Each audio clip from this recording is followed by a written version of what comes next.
And hello, everybody. Welcome to today's post-daily news update. My name is Wai Ting, and I am driving today because we are going to have John Pollock appear on these for the rest of the week. But in the meantime, I am joined, as often is the case whenever it's me driving. I am picking up along for the ride the youngest in charge, the GOAT himself, Andrew Thompson. How you doing, Andrew? What's going on, Wai? I was trying to break out the HD camera today, man, but had some technical difficulties. I'm very disappointed. I'm hurt right now, Wai. I'm hurt.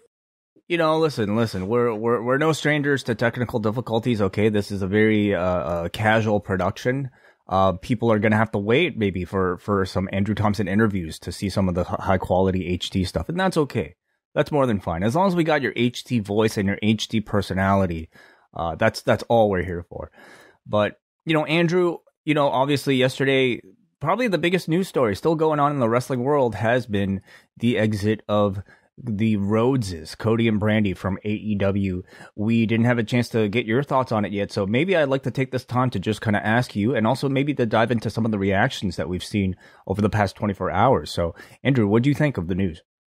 Yeah, I think this story still has like a chokehold on the news cycle, man. This is all I've been seeing for the past 24 hours. Like even after, I would say like 7 or 8 hours after the story, came out, this was all people was talking about. A lot of, credible reporters are still talking about this. Like I feel like this is going to be one of those stories that's going to keep unfolding. There's going to be a lot of different things and smaller stories that come out of this one big story. And it's going to keep happening until, what people think or assume what might be the outcome, or what's being reported as the outcome, is Cody potentially signing with WWE. So I think it's going to continue to be this big ripple effect of different stories that keep coming out until, maybe even 3 or 4 months down the line.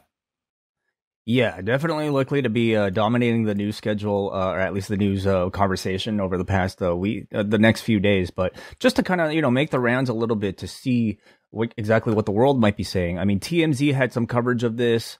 The New York Post had some coverage of it. And of course, a lot of AEW's own roster had a lot of things to say. So let's kind of go around the horn here. We've got Bryce Remsburg, who says, "When Brody passed away, Cody checked on me every day for a week. He stopped a match to give me a hug. He volunteered himself for a free meet and greet because a book donation was important to me. Not because he had to, but because he wanted to. For this and more, thank you." We also have Wardlow tweeting, of course, a photo from the cage match that he had with Cody, probably maybe up until recently, or maybe even up until this point, Wardlow's most, high-profile match. Wardlow says, "There's so much to be said. For now, simply thank you for everything, Cody Rhodes." We also have Dustin, who had some nice things to say about Cody and Brandi, of course, as well. But he also wanted to add, "I am not leaving. I like it here in AEW." You have Matt Hardy saying, "Thank you, Cody Rhodes, for everything you've done to bring AEW into existence. The industry will be a better place because of you. Godspeed." Lance Storm, somebody, of course, recently signed to be an agent at Impact Wrestling, says, "I guess that Cody never challenges for the AEW World title again. Stip is safe for a while now." And then here we have, Nyla Rose saying, "So, can I use that middle entrance?" And, of course, Jade Cargill stepping in and saying, "Nyla, he left it to me." So, seemingly like a lot of positivity surrounding Cody Rhodes. Of course, there has also been some negativity surrounding maybe conversations about Brandi Rhodes and maybe what her reputation was like in the back. And for that, I think there's been plenty of reaction from people like Nyla and from people like Red Velvet basically refuting it. So, Andrew, did you have any thoughts on maybe, some of the reactions so far to Cody? Yeah, so this is touching on the Brandi thing. I think that's also a case of, different people having different opinions about, of course, different people. I don't think that, of course, like as you've seen, Nyla Rose, Red Velvet, and others have, spoken about the, the sort of, I guess, reported reputation about Brandi Rhodes backstage and how people may view her. And I don't think that's necessarily a thing where it's like, so I think just in a workplace in general, like I think everybody's going to have different opinions of, all different types of people. So I don't think that's necessarily like a fair thing to more so assess that she's not well liked by everyone. I don't think that's, I think that's like sort of one of those things that can sort of open the floodgates and lead to a certain individual being, harassed by a certain fan base. And I think we kind of seen that sort of, similar type of situation with Big Swole when when certain things are said and certain things are put out there to the public, it can sort of lead to, people feeling like they can say certain things to certain people, and it just opens up a whole floodgates of just negativity towards that one individual. So, as pertaining to that, I'm gonna let that, be what it is. But, for the most part, like you just pulled up some of those tweets, it seemed like, mostly positivity towards, Cody and Brandi Rhodes, who are moving on from AEW. And, it's definitely going to be interesting to see, man, how things play out, just over the next couple of weeks. I feel like it's going to be an exciting time. Do you think it bodes well for maybe more moves like this, knowing that at this point, Tony Khan does have his limits potentially when it comes to how much money he's willing to spend on a talent. And, perhaps I think if WWE is smart, they'd be able to use Cody Rhodes as some sort of opening welcoming mat for people that, might be connected to his Nightmare Factory, which Dave Meltzer reports he's still going to be running. Do you see this as a beginning of maybe a trend of people moving from AEW to WWE? I think that people are going to, fellow wrestlers in AEW are going to look at Cody's run. And if he does go to WWE, I think people are going to look at that run and be like, oh, well, maybe there's an opportunity for me to go there. If I were to so choose, go over there and, possibly thrive or have a good run there and be able to capitalize financially. Like, I think that it would be smart on WWE's part to use Cody as a way to be like, hey, it ain't so bad over here, even though, but you get what I'm trying to say. It's like, I would think that they would want to use Cody as an example to be like, if we can get one of their EVPs, one of their main players, somebody that's literally a day one AEW talent, AEW, within the infrastructure of this company, and he comes over here and he finds success, then I think that sort of at least opens up people's minds to be like, if WWE were to present them an offer, it's like, well, I mean, Cody, had a good time there. And then also, you also have that, like you just said, there's a possibility of him, possibly saying positive things about his experience there. And then, relaying that information back to those individuals. So, like I said, it's going to be a ripple effect, man. So, I think mostly, man, it just all depends on how WWE handles the situation. Like if they bomb it, this bomb, but if they somehow get it right, then, you never know what could come from it. How would you like to see him re-debuting in the WWE and against which opponent for his first program? Man, like, so you know, it's funny because I was literally about to ask you because I was going to try to give myself some time to think about that. But like, so, I mean, you would assume like, just because of the pure buzz off of this situation, like you would want him to get him on TV as like quick as possible, right? Like you would think that, so, like maybe within the next 2 to 3 weeks, like you would expect to see him on TV and try to slot him in somewhere on that WrestleMania card. And I think having him on WrestleMania, especially, I heard you guys' conversation a little bit, about the ticket sales and stuff. And like, they still got a lot to move and, trying to seat, 80,000 plus people for 2 nights back to back. That's tough right there. I mean, so, I mean, you would think that they would, bring Cody back on TV and, have a program set up for him and, at least advertise him for one of those nights. Cause I mean, he got a lot of buzz around him, man. Like Cody is like literally controlling the news cycle right now. So you want to capitalize on this big time. Like I would probably, if I had to guess, I would say I would expect him on WWE at least by the end of this month. Like, that's what I would do. I would at least have him on TV by the end of this month. I mean, I would have him on Monday. Honestly, like if there's nothing preventing him from being there contractually, and you're starting your quote unquote road to WrestleMania, he's dominating all the news. Like that would be to me the optimal time to debut him. And I would announce it beforehand. Hey, Monday, Cody Rhodes speaks. Have him come out, cut a promo talking about this. And as far as opponents go, we're trying to think about who hasn't really been taken yet. And I'm also trying to think about somebody who might represent the WWE as sort of like, somebody who's you have some cachet, and I think having Cody Rhodes represent some sort of outside force. And I think for that reason, you want somebody who feels very much like a WWE guy. I don't know what plans currently are for a Seth Rollins, for instance, but I think he would be a pretty interesting candidate. You know, somebody who's been very vocal about being a flag bearer for the company at times, going up against the competition. Would that interest you? I was trying to pull up the current talent roster and just like get a look at, you know, a quick look at some of the people out there, like who would be a good first, you know, feud for Cody. Like, I mean, if you think, like you say, I think Seth Rollins is that's probably a very fitting one. And then also when you're looking at just the in-ring side of that, I think that they, you know, probably could churn out a really solid match. And, you know, especially with the differing personalities and stuff like that.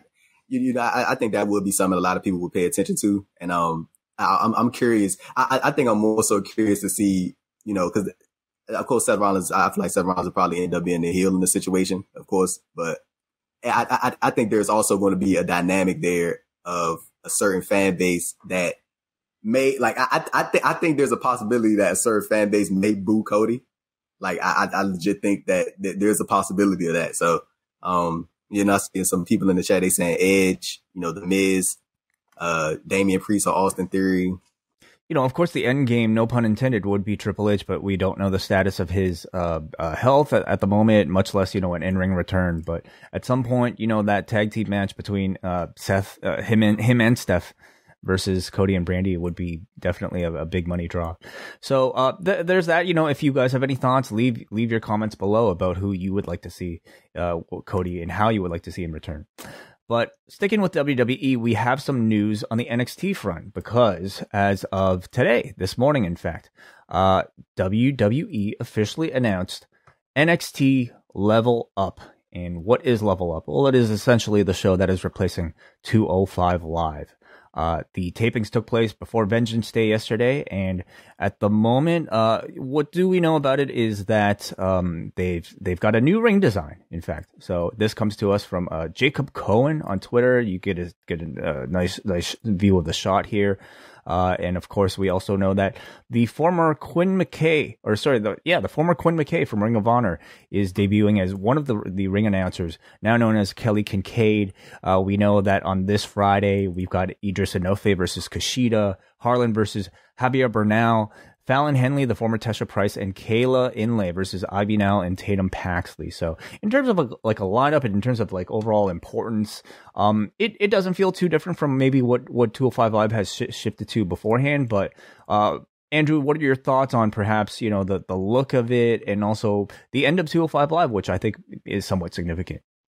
I'm very sad about the end of 205 Live and that, I mean, 205 to me, 205 Live has been done for a long time. Like, but that stretch that they had from, I would say, yes, from 2016 to about 2018, 2019, they had at least one match on that show, like when they were on the network, where you had to see it.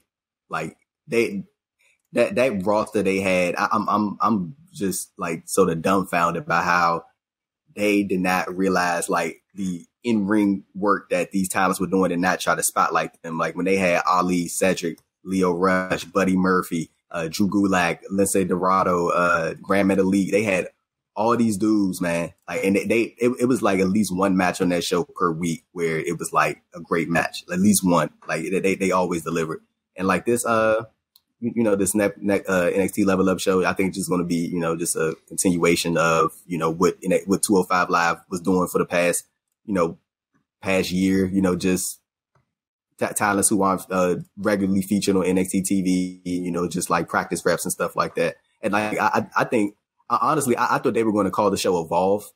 Like they were going to change the show name from 205 Live to it because they own the name. So like, I thought that's what they were going to change it. And then like, when I saw the name Level Up, I was like, maybe that's like a spinoff of Evolve. Maybe somebody like thought that idea was like, hey, we call it Evolve, and like, no, we can't, we shouldn't call it that and just, change it to Level Up. So, I mean, yeah, I am sad about the end of 205 Live, like the original incarnation, with all the, the great talents that were on there.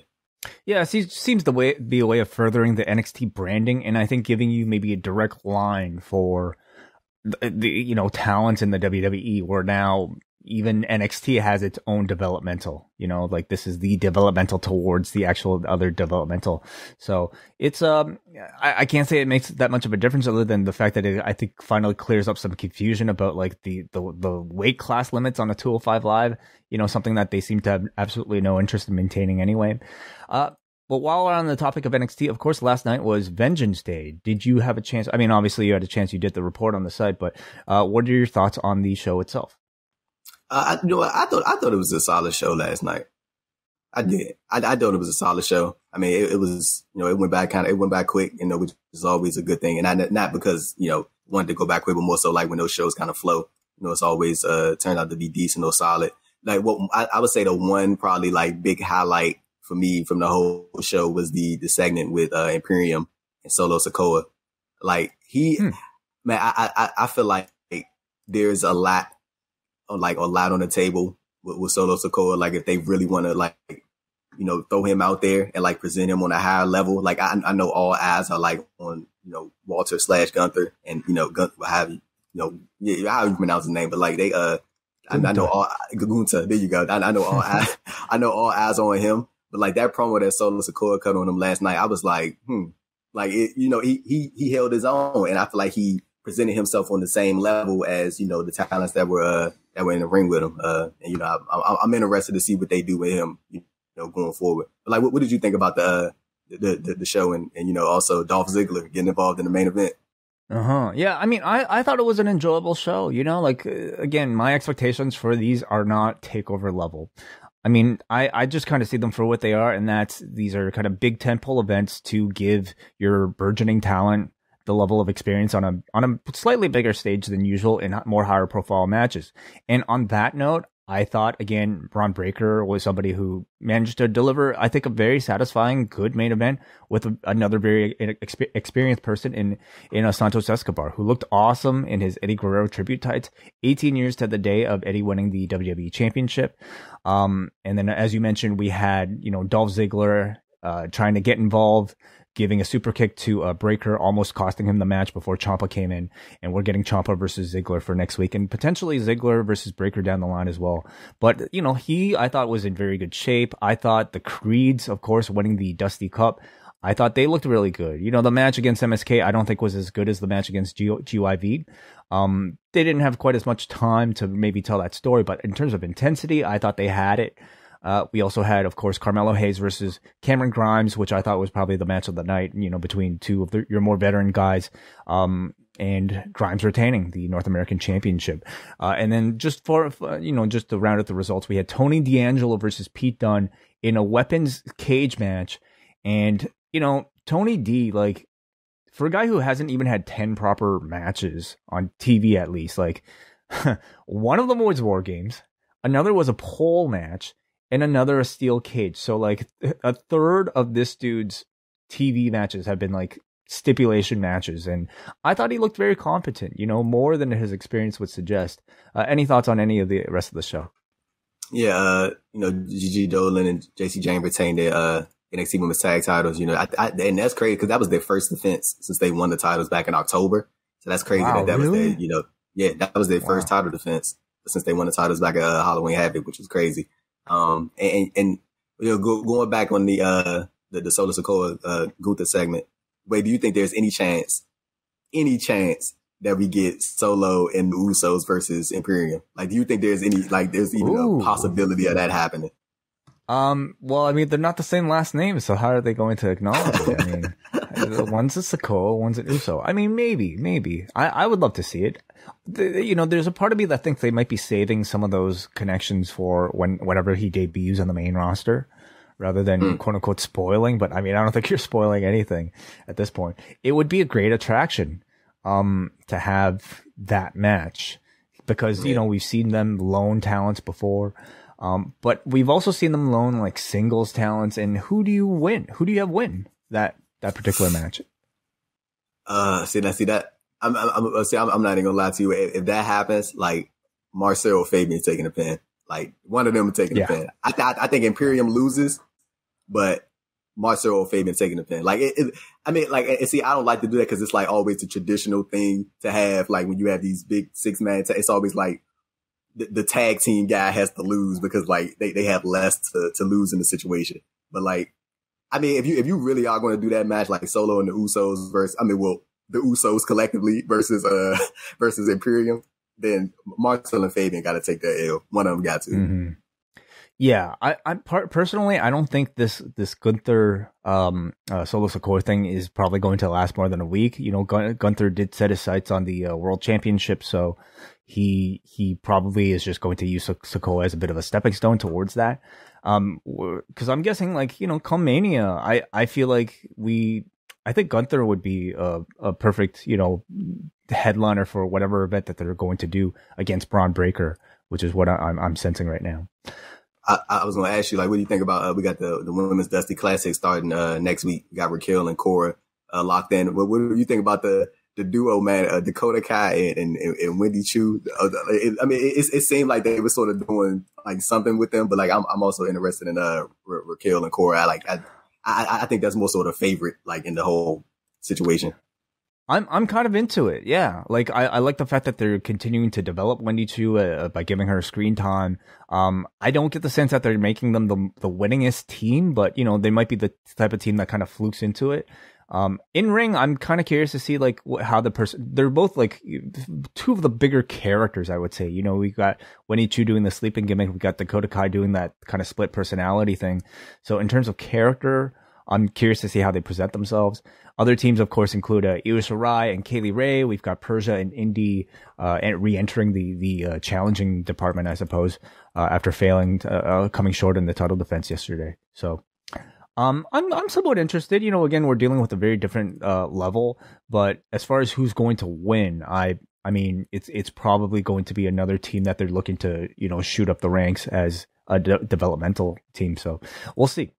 Moving on here, we also have some Raw ratings to go through. Raw on Monday finished number 1 on cable with the strong increase on Sci-Fi. And of course, this comes off of the second week that it has been preempted on USA Network, the last week that it is being preempted on the USA Network.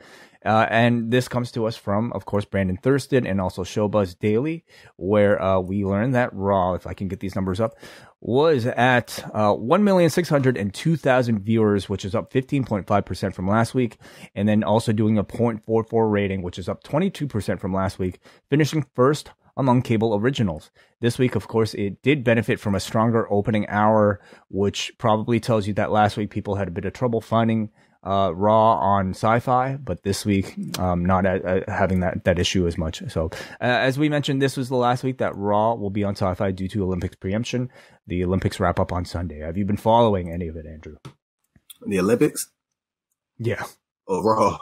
Oh no. I mean, not the Olympics.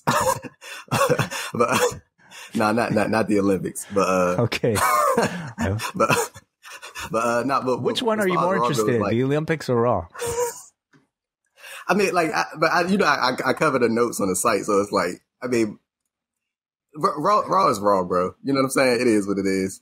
It's good, yeah. You know. But I mean, like, I enjoyed the, you know, sort of the opening segment, you know, even though it's like typical, you know, stuff where all the people that's in the match come out and, you know, do their whole thing. But you know, it was fine. And then I think AJ Styles and Damian Priest, you know, they had a solid match against one another. I actually thought AJ was going to end up beating Damian, honestly. But yeah, I mean, it's cool to see him. You know, I would say honestly, Damian has been like kept strong, you know, for the most part, you know, since he came to the main roster. I think dude has lost like one or two singles televised matches since he came to the main roster. So, you know, he's been booked like really well, which is surprising. And that's also one of those things where it's like come up to the main roster from NXT. It's like it's a crapshoot. You know, you either going to hit or miss. And that sort of relates back to the sort of the Cody Rhodes thing a little bit. Like him going there, man, it's like it's hit or miss. Like it's either going like that thing going to hit or it's going to bomb bad. Like, so, you know, we're going to see. Last thing I wanted to talk about on this show, before we get to your super chats, by the way, but last thing I wanted to talk about was something that Andrew, you seem to at least uncover and you know, bring to all of us in the wrestling internet community, because over the last weekend, Jaxson Ryker became the subject of conversation. Could you care to maybe describe the story to us? Brother, Wai Ting. Oh my! Matter of fact, Wai, you know what? You've been very gracious to me, and setting me up for some of these stories, and putting me. Let me get your immediate though. Before I dive into the, I'm gonna explain it further. But like, wait, just your initial reaction to some of the quotes, and just like I think at this point we like just pure foolishness, racism, honestly, and like just seeing his thoughts and how this individual who over the past 2 or 3 years, so over the past several years, has clearly not grown at all, has not learned from the situation with his colleagues trying to set him straight, and everybody jumping on him, like has not learned a thing. But I mean, it's Jaxson Ryker, and like I said on the podcast a couple of weeks ago, it's Jaxson Ryker, and a pure idiot. But okay. Wait, your thoughts about the situation, his quotes. Yeah. So first of all, I'm seeing some comments about my stream not doing too well. Apologies for that. We'll try to clean this up in post as much as we can. But please bear with us at the moment. But what Andrew is referring to is Jaxson Ryker, for those who don't know, has a new podcast. It is called Wrestling for the Faith. And over the past week's episode, he made a lot of comments regarding his 2020 tweet. And just to refresh everybody's memories about what exactly that tweet was, I pulled it up here, where at 7:52 p.m. of June 1st of 2020, he said, "Thankful for the POTUS we have. God bless America, built for freedom, forgotten no more." And also just to refresh everybody's memory about what exactly happened the evening of June 1st of 2020. Well, of course, that was shortly after the death of George Floyd and subsequent protests. And it was also the evening of Donald Trump and his photo op at St. John's Church in Washington, D.C., where a number of protesters were disbanded with force for peacefully protesting in Washington. But my initial thoughts to hearing some of his comments, Andrew, was I mean, I can't really say I'm all that surprised. This is a man who still has the tweet put up there. He's still standing very much by his words, and I also, I don't know. I'm glad that he's not a part of my regular wrestling consumption. I'm glad. I don't think outside of the WWE he has many prospects about where he might end up. I don't think any other company will touch him, and I don't think many other wrestlers would even want to work with him because, outside of this, of course, we have a lot of reactions from the time, where people such as Kevin Owens, Ricochet, Steve Macklin, of course, Ali, all had plenty to say about Jaxson Ryker's comments at the time. So it doesn't surprise me too much. It just kind of seems in line with what I've thought about this man for quite a while. So when when I came across the podcast, and when I initially saw the headline, I was like, "Oh boy, this is about to be a ride right here." Because I mean, when he first sent out that tweet, and that like you mentioned, that came right after, I would say, probably 5 or 6 days, 7 days, maybe after George Floyd's death. And man, that was like that was probably one of those moments where it sort of like reminded me of like probably that period in my life when Trayvon Martin was killed, like when it was just this like big revelation to a lot of people. And I mean, we all knew for quite some time, like this is sort of, not even sort of, just racism in America and, the treatment of African Americans in the country, man. It is how much shit that we had to deal with, and seeing so many Black people be, killed by the police on camera, like throughout this, past decade, and even more than that, like that shit becomes rough. Like, I mean, it is like, I like just seeing some of this stuff and like even some of these videos, like I've seen, dating back to 2014, 2015 and beyond, like you start to become numb to it a little bit. And like, I even noticed that like around, 2017 or 2018 when I would see some of these videos, man, and like, I would just be like completely like emotionally numb to it. And that, I think that's when I quickly realized like that this shit is like, it's fucked up. Like the fact that I can see this stuff and like just be like completely numb to it, and not necessarily in a way where I don't care, but more so like it's just like you see it so much that it's like again type thing. And Ryker, like you said, it wasn't necessarily surprising for me to hear or transcribe what he was saying, because I already had these thoughts about Jaxson Ryker even when he sent out the tweet, back in June. Like he tried to phrase his initial quotes as, it was just like this harmless thing. He was just showing his support for the president. We all know that's bullshit. He knew what he was doing. Like, dude, you're a fully grown man, fully grown adult. There is no way that you do not know that you did not know what was going on in the country at the time. Like, he clearly knew what was going on. Did you want to say something? Well, let's say let's give him the very, very small benefit of doubt that he was simply very conveniently or coincidentally after 7 o'clock on June 1st, decided to just randomly voice his support for the president because he's saying, because unemployment is down, gas prices were down, jobs were up. He conveniently took that time to just show his vocal support for the great job the president is doing. I think not at least realizing the tone deafness of doing something like that at a time when the nation was grieving, and I think very much in condemning, the acts of the president right at that time.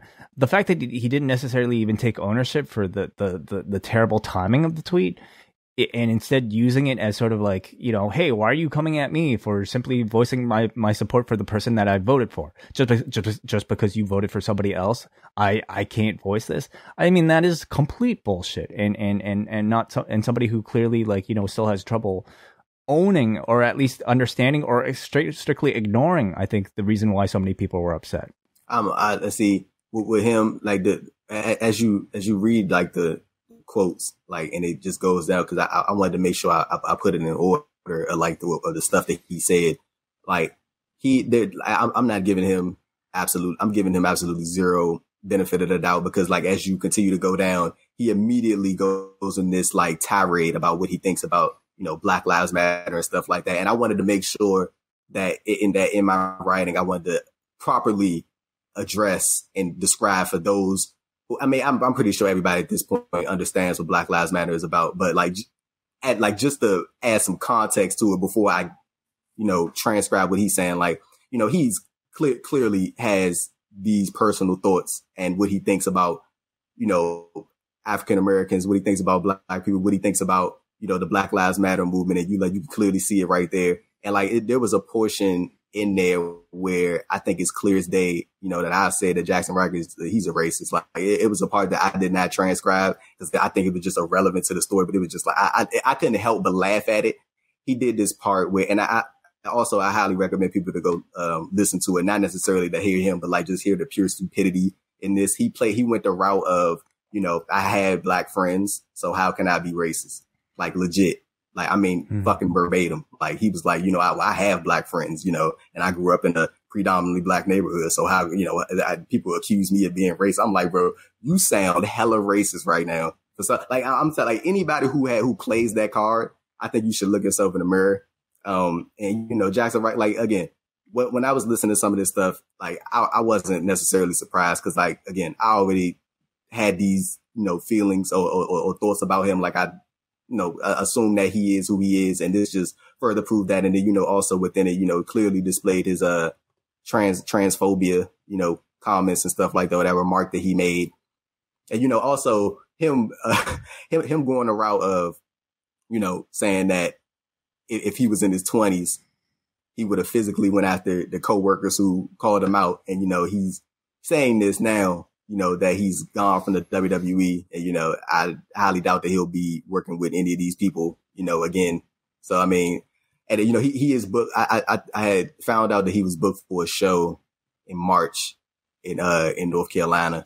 So, I'm beyond, I try to be in certain cases as professional as possible, cause I'm not just representing me, I'm representing the site. So if I say a certain thing, it reflects on everybody. But I think in this instance, I'm just going to say, I'm not going to lose a bit of sleep if he loses bookings, from this, or he doesn't get booked at all. I genuinely hope that there's nothing that comes from, for him in the future. I think when you put yourself out there like this and you are this tone deaf And you, especially in this society, especially in today's society where like you should be very aware of what's going on in the country. You should be very aware of what's going on in the world. And I think it just certain things just as clear as day. Like he just clearly exudes, just racism. Like that's purely what it is, especially when you like really read into these, that section in there about his thoughts about Black Lives Matter and, calling it a terrorist, organization and, all these different types. They're talking about how it's destroying families and dismantling, taking fathers out of the home and all this. Like, what I'm saying? Like just, and his co-host was like enabling the hell out of him as well. Like both of them are one and the same, just pure idiocy, just, basing their pure thoughts off of not a world's view, but just how they view things. Like they don't have any concept or understanding of, other people's perceptions or other people's realities. Like it's all about how they view. Like you have these Southern white men, like, and that's what they like. I'm not going to sit here and box every one of them like that, but like normally when you have some of these dudes, man, that come from the South, like racism is so deeply ingrained into that, that fabric, that part of the country where it's like that they don't even think of it as racism. They don't even think, because it's like so, like that stuff has been so ingrained in that part of the country for so long. I'm talking about dating back years and decades, and and like even he mentioned 12 years a slave as the turning point for him, to where he discovered that racism is a real thing. The way that he said it was like this revelation to him that like when he watched 12 Years a Slave, he was like, racism is real. I'm like, he said racism exists, but he says he says to watch that movie to, see what it's like when slavery was like, it's basically like exactly what he wrote in this Facebook message, years ago, basically saying, go watch 12 Years a Slave, the movie, and realize how good you all actually have it. This is a statement like he still seems to stand by, and it's complete bullshit. So, anybody thinking about like hiring this guy, like you have an audience who I think, feels very, very, very strongly about who this man still is. I hate to, wrap this portion up, but we are running a bit lower on time, and, we have a couple super chats to get to, Andrew, if you don't mind. No problem. All right. And I encourage everybody to check out Andrew's transcript of that interview itself if you don't care to actually listen to it. That is up at ProWrestling.com. It's also linked to this particular podcast in the description. Okay, before we get out of here, Andrew, a few super chats to go. The first one to us comes from Curly Mustache, FTW, who sends a $5 super chat, who asks, do you think Raw will cross 2 million viewers overall because of Elimination Chamber's bump and the potential of Cody debuting? Andrew, do you have any thoughts? And again, maybe we should remind you, this week Raw was at 1,600,000. Trying to pull up maybe the last time that they were on Sci-Fi or USA, what it was, but a 2 million potential. Do you think that's possible?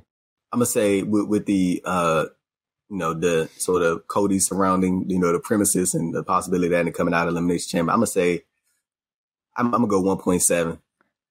Yeah, I'm gonna say no. I mean, unless they blatantly announce the Cody thing, I don't think so. The last time they were at 2 million was back in August of this year for a show. Oh God, like with a bunch of random matches. Honestly, I at the moment I can't really recall what was on that show, but I'm gonna say under 2 million, and that's only even if they announce a Cody Rhodes thing. And if they don't announce it, I'm thinking it kind of bounces back to its usual levels of, maybe about 1.8, 1.7, 1.6 even. So thank you very much for that. We go to Bruce Lord up next, who sends a $5 super chat, who says, as more AEW contracts expire, are there any talents you think might actually benefit from a change of scenery and thrive in the WWE?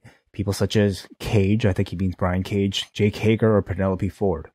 With Cage, like when was the last time he was on TV? I can't even legitimately remember the last time he was featured on AEW programming. So I think he's one of those cases where you could possibly see him. I don't think Jake Hager's going anywhere. And Penelope Ford, I think the last time she had like a real marquee match was that the night before Street Fight? The New Year's, the Street Fight.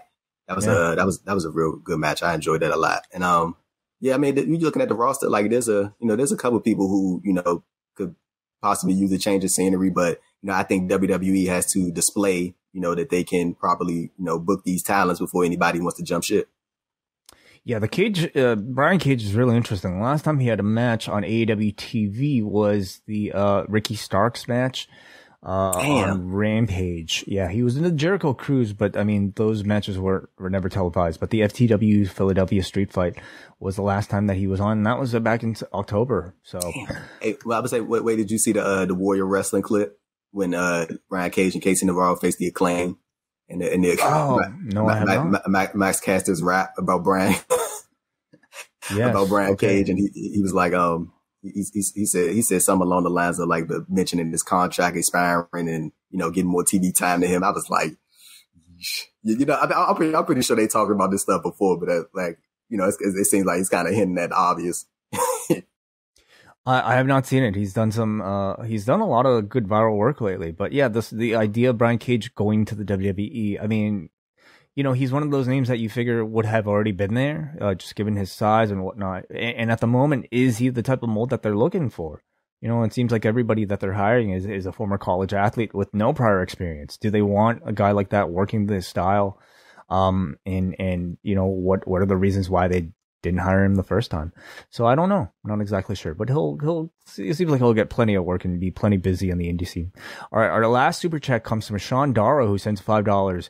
It's a question specifically for Andrew. Hey, Andrew, stumbled across your interview with Janae Kai. She's super interesting. Do you see her moving up beyond dark anytime soon? I think she should. I mean, I think she should. I think that's up to AEW, if they, want to present her further. But I think Janae Kai, man, she has a very unique look, very unique moveset. I had the opportunity to see her at the independent show, late January. On the day of the Royal Rumble, actually, I went to an independent show out in Maryland, man. I got to see her in like a couple matches or one match.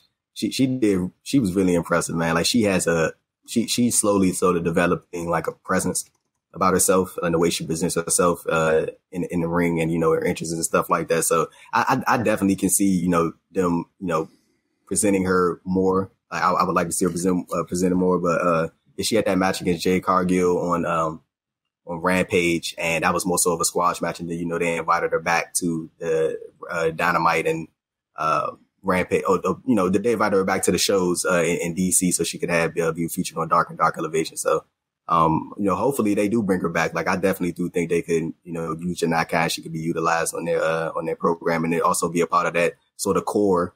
That they're, seemingly trying to build, as we've seen with Nick Wayne, they bought it, what Nick saying, like 16, 17 years old. So, 16, I think. So, I mean, if they're looking to continue, sort of building towards the future and getting ready for the future, like one of the first people that I would be looking at to sign is Janae Kai. And, as Sean mentioned, of course, you can find that interview right now at Andrew Thompson Interviews on Twitter. Hey, look at that. Right now. Look at you, Wai. The technical wizard. Of course. The technical wizard, Wai Ting.